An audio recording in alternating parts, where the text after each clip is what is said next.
Welcome to the Modern Sports Show, home of your modern sports takes. Today we are covering a lot of stuff, man. I got my guest with me. How you doing, bro? What's up with you, man? Good. Jaelon, welcome y'all. Welcome. I got my dog with me, man. This guy here. You know what I'm saying? We came up together, goddamn, playing ball. So we want to deliver great content to you all, and we want to ensure that you all are getting the best quality takes and coverages over the sport that we all love, man. So you got anything to say, bro? Anything to add, maybe? No, not really, man. It was an interesting football season this For year. sure. Very For interesting. Looking forward to this game that we have here tonight versus Michigan and Right. Michigan versus Washington. Right. Gonna be a pretty good game, and I'm looking forward to next season, man. This 12 Yes, sir. team college football playoffs. Yes, So sir. Yes, sir. Tennessee's gonna get real tricky. Yes, sir. Yes, sir. Yes, sir. All right. So with that being said, right, what do we think about what are our thoughts on the Michigan and Washington game tonight? How we feeling about that? So I know a lot of people would like to hear this. I'm really just more of a kind of watch Alabama type of guy, see what they're gonna do. Really didn't watch too much of both of these teams, but Right. an impressive note that I'll give both of the teams is Washington's offense is very, very high powered. Very sure. high powered. Right. They're for going sure. to get some points on the board, so that's going to be a task for Michigan. However, we did to see against Alabama, Michigan has a very, very potent pass rush. For sure. They will get For to the sure. quarterback. For sure. So I think it's gonna be a slug fight. I think it's gonna be a pretty good battle, but Right. I feel like the both teams play so different that I think the team that that dictates the pace of the game will probably be the team that wins. So if Washington, absolutely. if they get more possessions and they score on more possessions, right, that's Absolutely. gonna place a sense of urgency on Michigan. Sure. If Michigan it controls the pace of the game and they're slow, you know what I'm saying, like running the ball Sure. on defense, getting stops, just Sure. kind of playing that ground and pound type of style, Mhm. then I feel like Washington, that's gonna put their offense in a sense of urgency and be like, okay, oh damn, we gotta, you know what I'm saying, we gotta get points. And normally when you get hurried up, that's Right. when you start to make them Make mistakes. mistakes. There you go. So There you go. I feel like I don't know, bro. Tonight I think the X factor for each team, obviously Michigan is gonna be um, can you get stops on defense, right? And then for Washington, I think Washington's defense is gonna have to stop the run. You're gonna have to stop Blake Corum Oh and God, yes. I'm not sure of his name just yet, but he's another Donovan Edwards. Donovan Edwards. Gonna have to stop that two-headed monster For there. sure. Yeah. They got a good stable of running backs. I'll So definitely say watch out for Blake Corum tonight too. I'll say right. watch out for him. Like this ain't an Alabama defense, but Yeah. he just did what he had to do against them boys. So I ain't gonna lie too though. I feel like Blake Corum is your style of running back. that's why I'm going for him. That's why I'm like, all right, hey, shout out him for sure. Cause that's how you play. Honestly, Sure. short, stocky running back. Shout out dude, man. Yeah. Shout out him. I like Blake Corum. I like how humble he is too. He don't really do a lot. He kind of just out in anytime in the post game interviews when he gives his like when they ask him his questions, he always give it back to the team. So I think Blake Corum, you're a modest guy. Modest guy. Something else that I've seen about him, get off of him in a second, but yeah, it was something I seen on Twitter. It said when he was in high school, I think it was 2 hours back and forth to get to school. I seen that. Yeah. Saw that. So yeah, man, you doing what you got to do, man. You made the best out of the situation. Sure. I'm proud of you, man. Handling business. For sure. All right. So moving on. That was just a quick, brief take, about that. But I feel like we'll have a lot to say about this. So moving forward, what is the future of Alabama football like? Man, you can take the flow, I can take it. It really don't matter. It don't matter. Okay. You coming live from Tuscaloosa, Alabama right now too, man. So yes, sir. Yes, sir. Be a little quiet. Yes, sir. So right now we are currently in Amelia Gorgas Library. Yes, sir. On like he said, on the great, campus of the University of Alabama. And where Denny Challenge is right outside these doors. So anyways, the future of Alabama, bro, like I go first, okay? Go ahead. Go ahead. Before Kory gets started, just kind of want to lay it out. We both have some history with this school. Sure. So that's why it's just like, if you ever catch us on a good day, we can talk about the good, the bad, the ugly. Like, yes, sir. Like so for days, yeah. we talk about this when there ain't nothing else to talk about. Hell. So with that being said, the future Alabama. Okay, I believe, to be honest, bro, and I know we might have different opinions on this, but I believe like Alabama is gonna be okay as long as Nick Saban is their coach. I'm not gonna say that he'll win another national championship, but I also won't say that he won't. I feel like I feel something that impressed me, right, even though they kind of fell short this season. Something that impressed me was how they were able to continue to like stick to their guns, right? So like when Nick Saban, I pride him on like if you go back to 2015, 2016, right, in the years prior, right, you got Blake Sands, who he got the arm, he can definitely throw it downfield, but not necessarily like the most accurate quarterback. They were still like play action offense. And then after him, right, you got Jake Coker. Jake Coker, he like another play action style offense. He can throw the ball downfield, but other than that, we're gonna do like a lot of inside zones, a lot of stretches and stuff like that, getting the ball to Bo Scarborough, Derrick Henry. If if we think about early Jalen Hurts, right, like he can throw like strong arms, big arms, but not really the most accurate. Precise, accurate. Exactly. Not really throwing the ball with great leverage. So with that being said, I think this year was kind of like and then obviously you go back to Tua and then Bryce, and you like, okay, they gunslingers. They can put the ball wherever it needs to be. They can facilitate offense. They like Nick Saban pretty much called him like a point guard at the quarterback position. And so if you go to this season, like and how this season kind of started, it was a lot of uncertainties at the quarterback position. You got Jalen Milroe, who dude's a great athlete, like a great athlete. You know what I mean? Got the speed, got the arm, has the ability to pretty much do anything or play any position that he would want to play. On the field. Like me, I made the early season comparison. I could see him playing safety, to tell the truth. But like he was the best option they had at the position, and he had to step up and be that guy for this season. So with the things that he wasn't able to do at the quarterback position, and kind of like how they were still able to be successful, very successful. It's like it kind of just, to me, it just sheds light on Coach Saban's greatness. You know what I mean? Like he is able enough to be fluid, and he was able to be fluid enough to still like, okay, we can win with this style of play.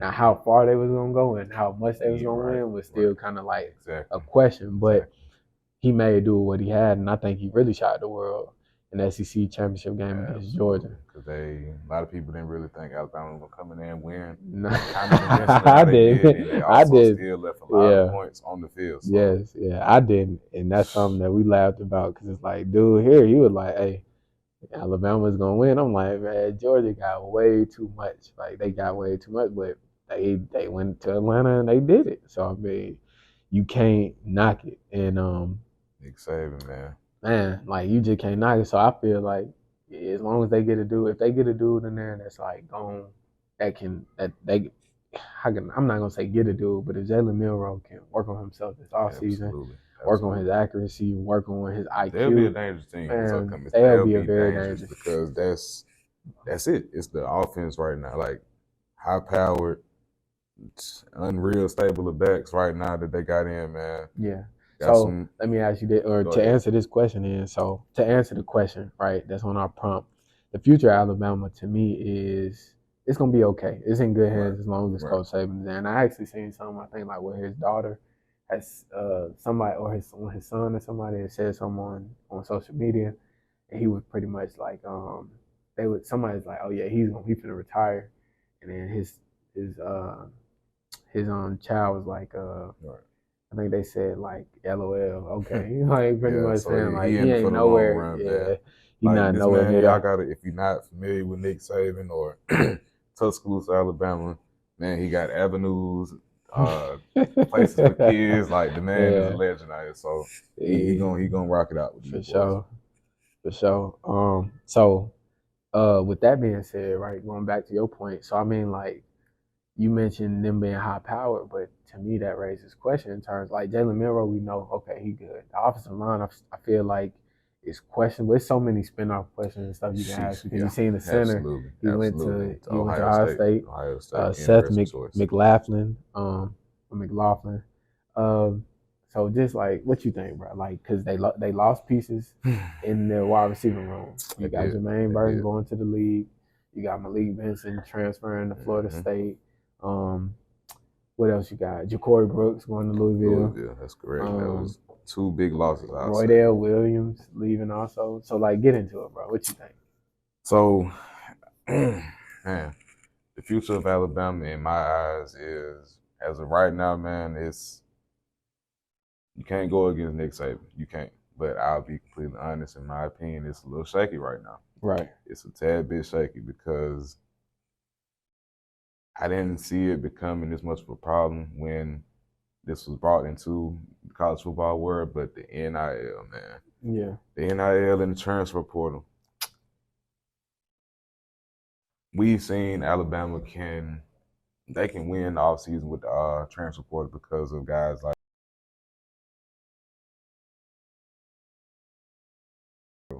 in the offseason because of guys like Jamison Williamson who came in and just was a tremendous guy, great athlete. And if it weren't for him going down in the Georgia game, I see Alabama just dog walking Georgia that year in the championship. Right. You got Jahmyr Gibbs. Hate that he kind of had the season he had when he got here, but he did Yeah. what he had to Yeah. do. Yeah. So Alabama can definitely win in the transfer portal, but they can also lose in the transfer portal. Has there been any serious losses up until this point? Not really. Right. But who knows? It could come a point in time where it's just like, that was a key guy. And I do think this season is where you're gonna kind of get that because I feel like Malik Benson was Underused? You feel like he's he was very underutilized? underused. Like we Cause got we this didn't guy get out of to. the portal, Yeah. nothing. But Like that what? remind me of Tyler Harrell last season too, who came from Louisville. Interesting.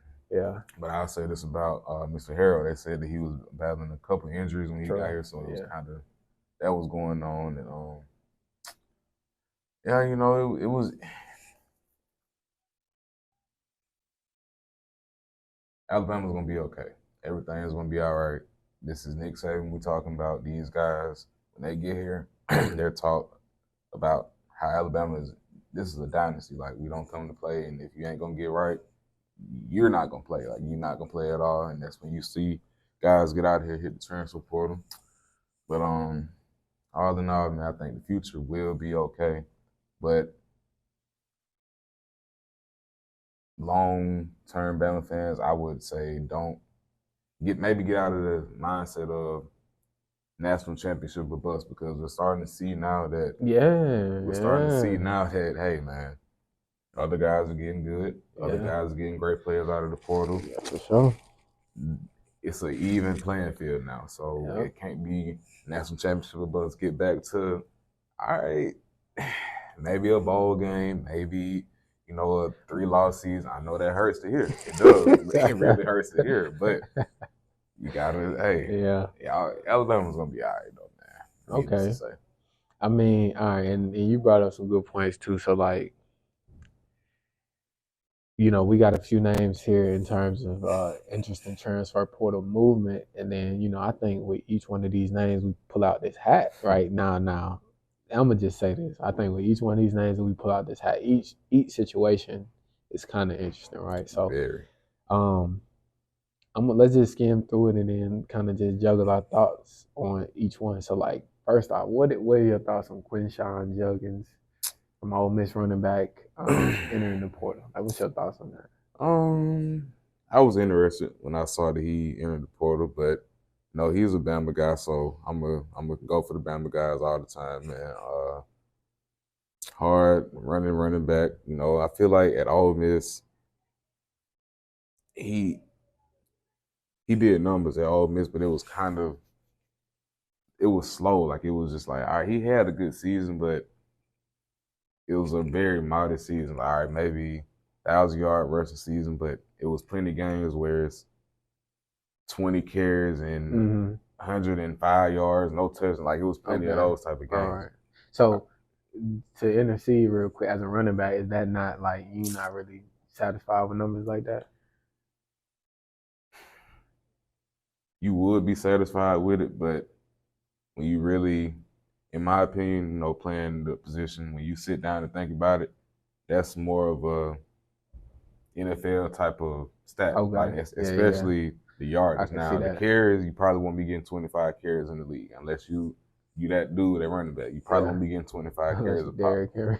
Unless you him, unless you Derrick Henry. And I mean, Yeah. hey, he can do that. See that dude. But, Okay. regular running back, man, you looking at maybe, what, 11 to maybe 15 a game. And that's why you Right. see 15 carries, 97 yards, stuff like that. So I think what Quinshawn is looking for right now is that team where it's kind of like, hey, when we get you here, we want to feed you. We got the Yeah. line that you can run behind and Right. get. Here go your year. Here Okay. go your last year. So All that's what I right. think he's looking Okay. for. Yeah, and bro, that just also kind of made me think about like Ole Miss and it's kind of like it's like inability to like get over that hump. You know what I mean? Because like this season for sure with what they had, I think Mm-hmm. I felt like they could have made a playoff run for real. I think, but of course, like in the season, there's pivotal games that kind of like, oh, okay, Make you or come to break it, really. Tuscaloosa, Right. exactly. Right. You come to Tuscaloosa, you lose, and then that kind of like, damn, you know what I mean? Like in the SEC West, we done already put ourselves at a disadvantage. So yeah, so I my thoughts on the Quinshon Judkins when I seen it, bro, to truthfully, you know what I mean? Like I was like, what the hell? Right. Like how is it now with this transfer portal we got like starters, you know what I mean? Like dudes Right. who like playing and stay in the field. How are they, you know what I mean, not I don't know. It don't make sense to me. How like what would make them want to leave? You know what I mean? Exactly. So yeah, that was just something that I kind of thought about it and was just like that. You know, I don't know, man. The state of this portal is just crazy. It really is. Um, Roydell Williams. That was another name that popped up. What are we thinking about that move? So Wardell Williams, man, I'll kind of say he's kind of in the same boat as Quinshon Judkins. Okay. Another Bama guy, straight out of 205, went to Hueytown. Yes, Shout sir. out him. Shout out him. Yeah. But man, like Wardell's a hard runner. This is not to take anything from the starting running back, Jace McClellan, who we'll end up getting to here in a little bit from what I've been hearing about him. Yeah. But not to take anything from him. Wardell just kind of has that extra, like kind of like a Josh Jacobs type, as opposed to a. I'm not even gonna compare anything. It's just he got that it factor to him. He got that juice that he can bring to the game, and Alabama could have used that. could have used Now I that did spark. hear that he was dealing with some injury, like Okay, in well, the Rose Bowl, and that's why they went to the Justice Haynes kid. interesting. So Okay. I mean, I don't know. Maybe I know like having. So I played at the University of Kentucky. I was a linebacker. He played at the University of Alabama as a running back. So with that being said, I feel like in that situation, I know like sometimes dudes be like, it's a Rose Bowl. Like you trying to put it all on the line. The trainers might be like, no, he's hurt. You know, and he's like, bruh. And so maybe kind of, and next guy up. So like with we know how that go, bro. Like you get your spot took, you might not get it back. Because Like them injuries, man, like, and this is we gonna try to stay on topic, but any young guys watching, the guys who in college want to play the sport, take care of your body, man. Try to take care of your body as best you can, because your best ability is availability. These injuries, man, like you can really get dealt a bad hand with it. I was dealt a bad hand with an injury. My friend was with an ankle. Another guy, Trey Sanders, like kind of seeing a decline with him because of injuries. And we can go on and on about injuries. Just try your best to stay healthy, man. Stay fit. Don't do crazy stuff. Just handle your business, man. Yeah. So Roydell is definitely he was questionable. I'm interested to see. And actually both of these dudes with it being so late and kind of like school start next week, or some school starts this week, and then other school I think the late day might be next week. So just interested to see where those two guys might fall. And with them just being running backs, like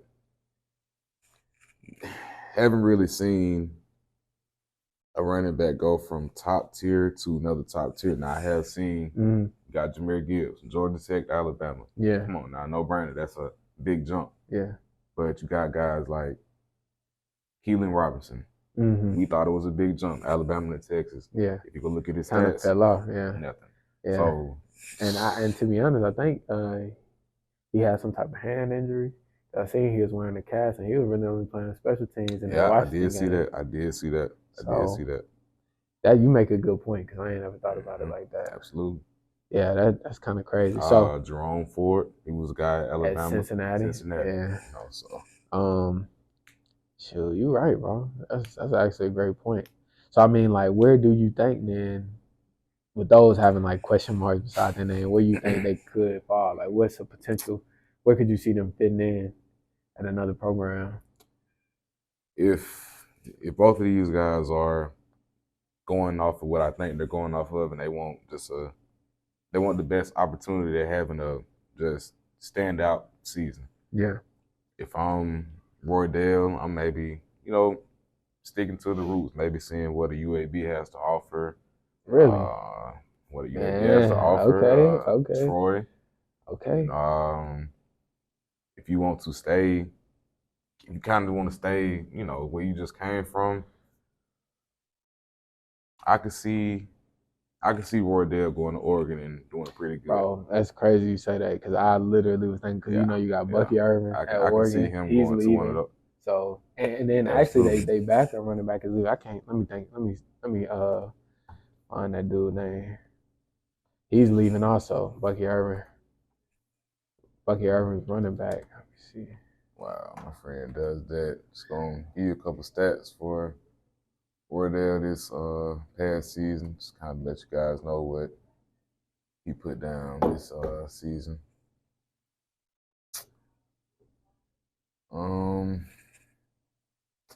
Mr. Roydell this season accumulated 561 yards on 110 carries and put the ball into pay dirt. It's total of 5 times. He also caught 11 passes for 58 yards and 1 score. So pretty good year for Roydell coming off of the bench, kind of being the second guy, but yeah. Okay. Well, actually, I got the wrong guy. But the dude name who is entering the portal, who probably would be RB2 this season for Oregon, is Dante Dowdwell. I know, but I know, you know what I mean? Like, it's crazy that you said that though. Like, I definitely thought, I said, man, I could see Roydell fitting in at Oregon, or a place like that. Now, Quinshad Judkins, ironic, or just kind of like, I guess, an outlandish thought. I see him going somewhere like Ohio State. For some reason, like a Penn State. Was it? I think he was. I think I just seen something this morning. I think Quinshon was just in Columbus either yesterday or today. Okay. So Ohio State, I think it's on the list for him. And I tell people to not be surprised if he maybe goes to Auburn too. Auburn, yeah. I wouldn't be surprised. Now, man, okay, we got to stick to the script. We could talk about all this. We can go all day. All right. So, like, Malik Benson, bro, what's your thoughts? We got him. He's leaving. He's going to Florida State, man. I think I got that right. Florida State. Oh, man. Yeah. He's going to – is that correct? Let me see. I'm trying to see. I think it's Florida State. Or has he picked this spot? Yeah. He's going to Florida State. Florida State, okay. Yeah, Florida State. For Alabama, this is one of guys that I think they just fumbled with, man. Okay. Yeah. Me and this guy, we were on the phone and we actually went and looked at Malik Benson's highlights for you because it's kind of something we always do. It's like, all right, let's see what this team's finna get coming out of high school or JUCO. Malik Benson out there in Hutchin, Kansas, dog. Yeah. Huge, got the speed. Route running is amazing. I don't know why he wasn't implemented much. I don't know. To be honest, I feel like they tried to like really get Jermaine the ball this season. Like they really fed him this year, bro. They did. Like they fed him. I can't agree with that. No. And so I don't know. I feel like in the process, bro. And again, bro, I think maybe the offense. Now that I think about it, I think the offense was kind of like more geared to what Jalen Milroe's strengths was. Yeah, because like if you think about it, this year, like lack of production, like Kobe Prentice. Yeah. Even Bond, you know, who else? Yeah, Isaiah Bond. Great plays, you know what I mean? Great athlete. Still was a like decline. Smaller, quirky guys who like if you get them. Kendrick Law, yeah. Dog, he needs the ball. Guys like that who like can play that H or can play that Y, that slot, and like you can get them the ball in space and get them the ball, you know, and they can play. They play making ability, bro. Like them dudes is hard to take down in the open field. On the field, man. So, but you know, like they just kind of catered to what Jaelon could do and just went in that direction. And ultimately, they found some success.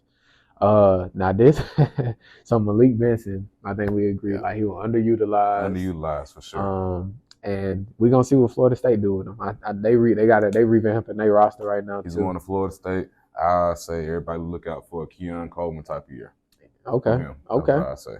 Okay, what's he say? Shout out him. Okay. Shout out him. All right, Kory Brooks, man. What you think about him? It's a sad case, man, because you never really know what's going on unless you're inside of, you know, the locker rooms and that environment. Yeah. But man, seeing this guy go from what was it? I think the touchdown to put them ahead versus Auburn. Right. To keep them from losing to them. Yeah. Plays he made. Plenty good plays. Yeah. Okay, he's injured. He'll get in. He don't even get targeted. It's just like, what is it really injury? Because if it's really injury, why is he in the game? Yeah, he needs to be getting as healthy as he can so he can come and help y'all in this receiver room.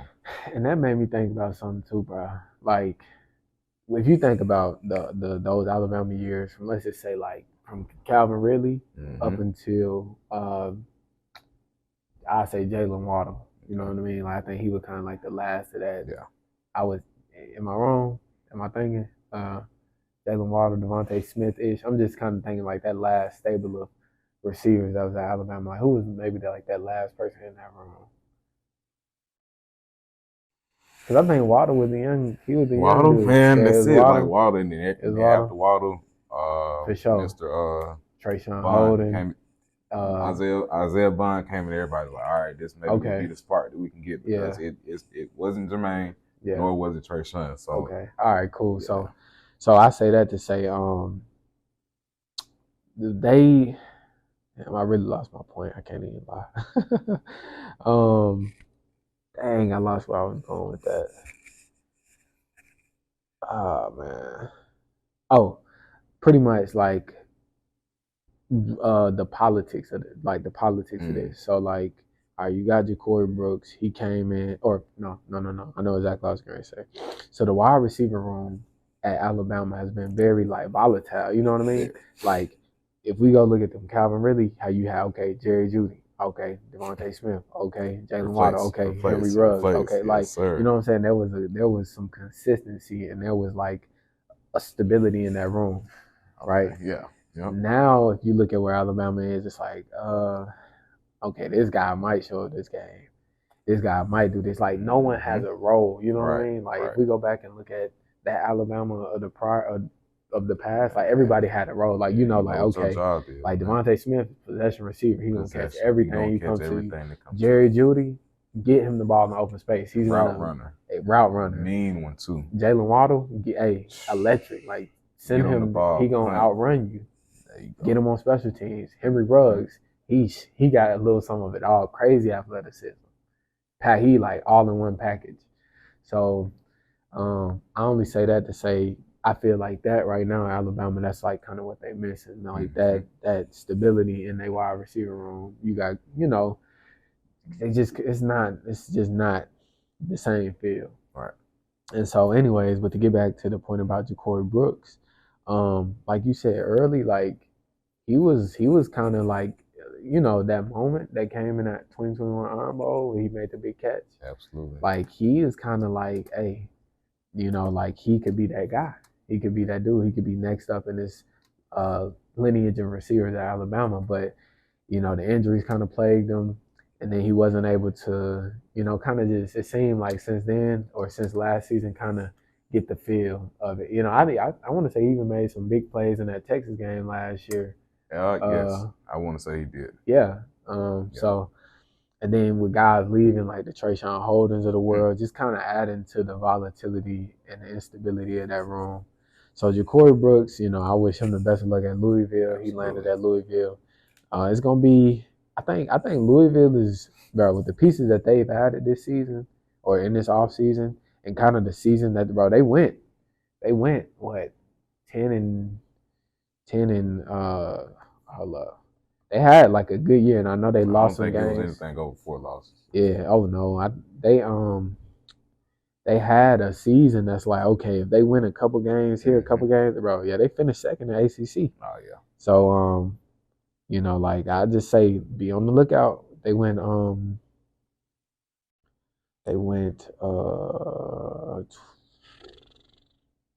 Louisville football record. Okay, they went 10-4. Yeah, they went 10-4 this past season. I'm surprised they even lost that many games. Really not. But I feel like for them, and just side note, it's their quarterback. This season, in the top 25. To be honest, let's see. Yeah. Rankings. To be honest,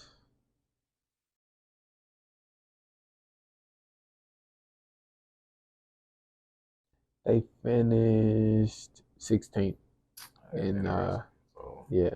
Well, the point I was finna try to draw with that would be Louisville can look forward to a season like the one they just had this upcoming season because it's going to be this new 12-team playoff. But with them finishing 16, they would have missed out. So that's. But bro, I feel like they done added some pieces because I seen like they picked up a running back from somewhere. Bro, I feel like I'll just say they somebody to look out for. So, Kory, and we wish you the best of luck this upcoming off season. Stay healthy, bro, and the upcoming season. Tyler Buckner. Now this is an interesting one, but I'll let you go first. What's your thoughts? So, I ain't even really gonna spend too much time on this one. Okay. I was confused when news broke that he was coming, and we know why. Absolutely. If you're not a casual man, like how I would call some of these fans, if you're not a casual, you know what's going on. You know why Mr. Buckner was here in Tuscaloosa this past semester and season. But he's going to Notre Dame to go play lacrosse or rugby, whatever it is. So like, shout out him, man. It's lacrosse. Yeah. I'm sure he's a good dude. Never met him, bro. But just Alabama QB, nah, man. Like, nah. So this is not really a loss in the transfer portal for Alabama at all. But yeah, nah, man. So I ain't even really got too much to say. Throwing mechanics kind of off. Nah. Man, look, when I seen that, when I did the research on that, and I said, like, it said Tyler Buckner, Arrow, Notre Dame, lacrosse. I said, all right, okay. I said, okay, you know what I mean? Like, okay, I don't know in what world somebody passing up. I don't know. So, like, shout out Tyler Buckner. That's it. Now, I'll let you get into this next one.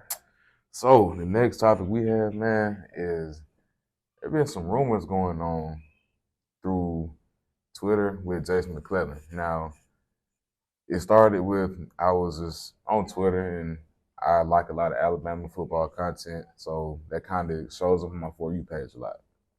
and it was a viral tweet from Jason McClellan's mom. I clicked on it, and it was just like his mom was trying to kind of explain something that she had maybe said in maybe a podcast or something like that. I'm not really sure what was going on, but he had a lot of guys in the quote tweets and reposts, just like maybe, hey, I think we're going to get Jason McClellan to Ole Miss. And I was just like, okay, well, if Jason's going to end up going to Ole Miss, maybe is Quinshawn coming to Alabama? Is that why Wardell is leaving? Like, it's all of this starting with Jason McClellan. Is Jason McClellan going to the end of the draft? As of right now, I think the portal window just closed yesterday, officially until April 15th or 16th, I think. No news from Jace. No news from Jace. So that's something to keep an eye on for the rest of this upcoming spring and going into fall camp. Will Jason McClellan be in a Alabama uniform? That's something that to really, really keep an eye on, because Jace, Justice, it's a stable, man. It is a stable of guys over there. Man, and that is again, that's crazy to me, just because it's like, bro, these are starters. I could see if these was dudes, you know, like an Alvin Kamara situation, like where you ain't getting no touches, but you also got all these so many people ahead of you. Right. But like, these are dudes who got stats, who done touched the field, who done played in big moments and big games. It's just kind of crazy to think like that's what college football is now. Like, dude can literally be coming off 1,000-yard rushing year and still be like, bro, I'm not happy here, or I don't want to be here, and can go and can leave. Like, that's kind of crazy. But Earl Little Jr., man, that was that his was interesting. His was interesting because, and it's kind of funny because I know he was like, I'm gonna hit the portal, but then they had a meme with him like. Right. Hey, we know what those means until if you know, you know. If you know, you know. That's one of them ones. If you know, you know. But even here at Alabama, man, that's why I say it's even now, because back in the day, prior to all of this, you had that meme. It's raps. Like, you gonna stay. I talked to Coach Saban. You know, everything was woo-wop, bam. Yeah. Cool. Yeah. Nowadays, man, I hear you. Yeah. The real ones know. Yeah. Here's my offer. Can I get that? Nah. All right. All right. Yeah. Simple as that. And then, you know, if they can't get at, then or if they can't match what somebody else done already put up, then you got to take the highest bidder. That's just how it works. And it's gotten ugly with this, man. Like it's a and we're gonna cover story. We're gonna cover that. To it. Like we're gonna cover that in later episodes. Yes, sir. But, man, some absurd things have been asked of these to these coaches by these players too. Yes, sir. Wow. That's all I can say is wow. Yes, sir. We're gonna get into it, man. We bringing y'all the vibes on this show. I promise. I promise. We're gonna give y'all the analytical side of the game and what we seeing, but we also gonna give you feel me, what going on behind the scenes. What all we can tell you. Yes, sir. All right. And then lastly, man, you bring up a good point, but you said interesting how Alabama has had multiple great position rooms. So like, can you just dive into that and kind of elaborate on that? When that thought just came to me, it was when you were talking about those receivers.